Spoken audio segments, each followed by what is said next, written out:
Hello lovelies, welcome back to another episode of Wedding Wednesday Q&A where we answer your wedding questions.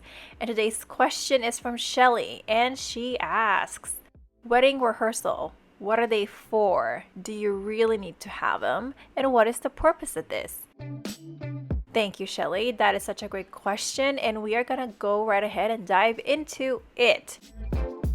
Okay, so the answer is, if you need a wedding rehearsal, is most definitely yes. Why not? It depends on your situation. Obviously, again, nothing is mandatory at your wedding unless you make it mandatory. But it's always best to have a rehearsal so that it eliminates a little bit of the stress and anxiety that you're going to have the day of the wedding. Because this, just like when you do theater, right? You have a rehearsal so that way you know how everything's going to be, you know where to stand. You know where to walk, you know what to say, you know the order of activities that's going to happen that day. It just gives you a little bit of that extra confidence that, okay, I'm going to do great. I'm not going to fumble. Well, even if you do, you're still going to be great. I know where I stand. I'm not going to whisper to people, hey, you go here, hey, you go there. So it just makes it a little bit more of an easier process. What is a wedding rehearsal anyway? That's what she said in her message. And just like what I said earlier, it's mostly the components of your ceremony that you have to go through with the people that are involved. So most likely your bridal party is going to be there, your family, your relatives, basically whoever has participation in that ceremony. This is ceremony heavy. At the reception, unless you're going to have some type of ritual, tradition, then that's something that you would want to rehearse as well. But this is heavily more on the ceremony side. I think receptions are more of a flow to it, even though there is a timeline, because the time is not super restricted as opposed to a ceremony where maybe 45 minutes you have to be done, maybe an hour you have to be done, and you want to get that in that short amount of time. So that's where rehearsal really is beneficial for you. So wedding rehearsal can be from walking down the aisle, the timing, the vows, the order of ceremony, who will sit where, and other similar activities. Like afterwards, where do you walk? What do you hold? Do you hold a candle? Do you do this? Do you light up that candle? Do you respond? So just things like this that will make it easier for everyone involved to know what their part is going to be at the day of the wedding. Makes a world of difference, makes just things a little bit more easier. But what are wedding rehearsals really for? This is a good time to remind and ensure that you, your partner, and everyone involved understands their role on the day of your wedding.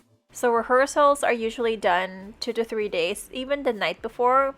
I tried not to say do it the night before because you kind of want to chill the night before. So 2 to 3 days is a really good time to do the rehearsal.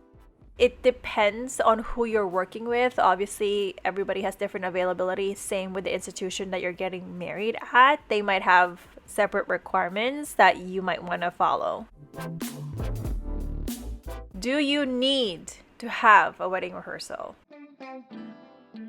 Like what I've mentioned earlier, of course, nothing about your wedding is mandatory, as it all really just depends on you. If you want to have it, then you should. However, it is important to note that depending on where you're getting married, the institution, like what I said earlier, the venue might possibly require you to have that rehearsal. So that can be either with a minister or the ceremony leader or the institution representative or even with your officiant. So all these things has to come together. It's also a good way for everyone to feel comfortable with each other. Some situations might be that you haven't seen each other in a long time and you're reuniting and you want to take that day to get really acquainted again, like reacquainted and be comfortable with each other. That way, the day of the wedding, everybody's just like super comfortable, super chill. They know what they're doing. They're not shy.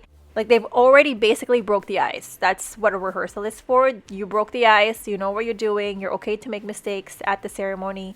And because everyone was there, it's almost like building a support group. So if one person misses something because the other person was there at the ceremony, they know how to catch up. They know how to cover your back. So that's basically one of the things that makes rehearsals important, is that it creates a support group before the wedding. Another thing that wedding rehearsal is really good for is to test your timing. So you probably would have created a timeline before you get to your wedding rehearsal. And say, for example, your vow, you thought it's going to be 5 minutes, but then while you were practicing it, obviously you're not going to say it out loud. You're going to just read it in your mind, but you're going to take that time so you can time it.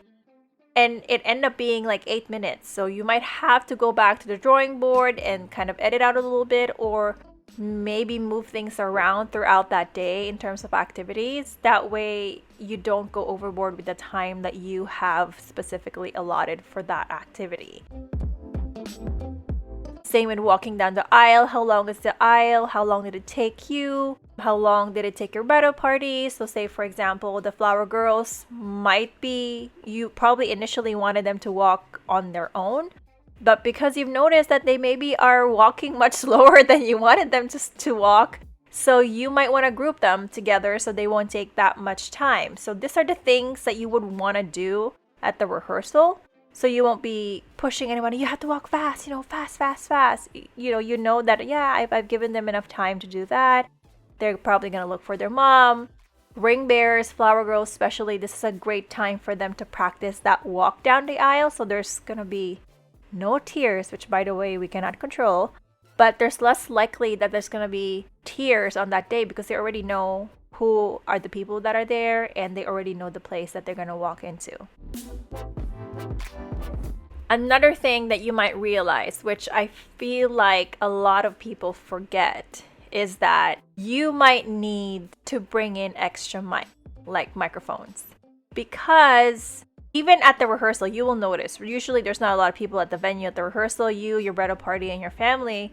And it might already be hard to hear you as you read your vows or as you respond. One of the ways that you can maximize this rehearsal as well is to check the sound system. That's very important, especially throughout the whole ceremony. You gotta understand too that the guests, for them to be present, they want to hear clearly what's happening. They want to understand what's happening. Obviously it's a wedding and you want them to celebrate with you. But I think this is one of the common mistakes, not mistakes, but I would say common thing that we overlook is that there is not enough sound system for the guests to be included, to hear what's happening while they're at the ceremonies. Someone reading something just can barely hear it. Having that rehearsal will make you understand, hey, you know what? You can speak to the venue or your DJ or the officiant or whoever is handling the sound system at your venue and tell them, we've noticed that we need extra mic on this side, or when there is a reading, can we pass the mic to the person who's reading? Or is there anywhere we can stand where there is access to a microphone so that everybody can hear us? Just something like that will definitely help. Another thing, there's a lot of things. This is why I love wedding rehearsals. Another thing is you might have initially requested to have flowers along the pews as you walk down the aisle, right? And as you're walking, you realize that it's going to be really tight. And you realize, oh wow, my dress is big and there's going to be flowers and I'm just going to be really tight. You probably might be walking with your mom or your dad, or again, whoever you're walking with down the aisle. But then you realize it's going to be really tight. And actually, as a matter of fact, it might be a little bit dangerous that you're walking around these flowers because you might accidentally knock one of them over. And so what we can do is that instead of putting those flower arrangements right on the aisle, you can actually put them inside the pew. So kind of just like one seat in. So then you can push the people a little bit towards the side. That way the arrangement is not on the aisle itself, but inside the pew. These are the things that you won't realize until you literally walk down the aisle. And this is why rehearsals are so important. You see all the details that you might have missed. And this is also why working with like a wedding consultant or a day off coordinator or a full-blown wedding planner will help you a lot. If you're planning your wedding, this might not have come up until you are doing the rehearsal. But if you're working a professional, they probably looked at your design, look at your schedule, look at your order of walking down the aisle. They will already bring this up even before you get to the rehearsal. So that's one of the benefits as well of working with a professional. So something to consider. But if you figured it out at your rehearsal, then now you have an idea of how to work around it, and that problem is solved because you're not going to be stressing on your day off. Oh no, how am I going to fit? I might knock, one of the arrangements over. My dress is so big. Well, you don't have that problem anymore, honey, because you've solved it at the rehearsal. Lots of things might come up during the rehearsal, and it will help you troubleshoot all of them and stress less on your wedding day since you already know what will possibly happen. So there will be no more surprises or last minute changes on your wedding day. You can just go in, enjoy, and you're just like, well, I got this. I know what's up. So it's going to be much easier for you. There was another question here, and they ask, how about jitters? Yes, definitely. So the jitters usually is, well, it's different when you see your partner on the day off. There's always going to be that little butterflies happening. But jitters in terms of, I don't know what's happening. I don't know if things are going to go down the way I planned it. The rehearsal irons that out, right? So your pre-wedding jitters are usually acknowledged and processed during the rehearsal. So if you're worried about something specific, gotta do it at the rehearsal. The experience of doing it at the rehearsal gives your body that, oh, okay, I got this. Let's say you're worried about your speech or that nobody will care about your speech or nobody will hear it. You've already acknowledged that and troubleshoot that and solve that problem where, okay, I can ask for extra mic, or maybe I can stand here instead of there so that people can hear me better. Or maybe I can raise up my voice. Maybe this is the voice that I need to use when I read my vows or when I respond to the officiant. So all these things of the what if, tackle them at the rehearsal. That way, you're just like, yeah, well, I know what's up. I know what to do. I've done this. That's when the pre-wedding jitters slowly dissipate. I'm not saying they're gone. So now from jitters, it's turning into excitement because you can't wait. At the rehearsal, you can also go over your timeline. So it depends. There are a lot of other wedding setup that might need more details. If you're doing multicultural ceremony or there are traditions or there are other things that you're going to have to do, that's something that you can go over with at the rehearsal. Not just with your bridal party and the family involved, but if you can have your wedding vendors involved, that will be great. If they have more in-depth knowledge of the traditions that you're doing, the type of ceremony, the type of reception that you're doing, it's easier for them to get themselves involved and give their input on how you can maximize your timeline. Now, after the wedding rehearsal, there usually is a wedding rehearsal dinner.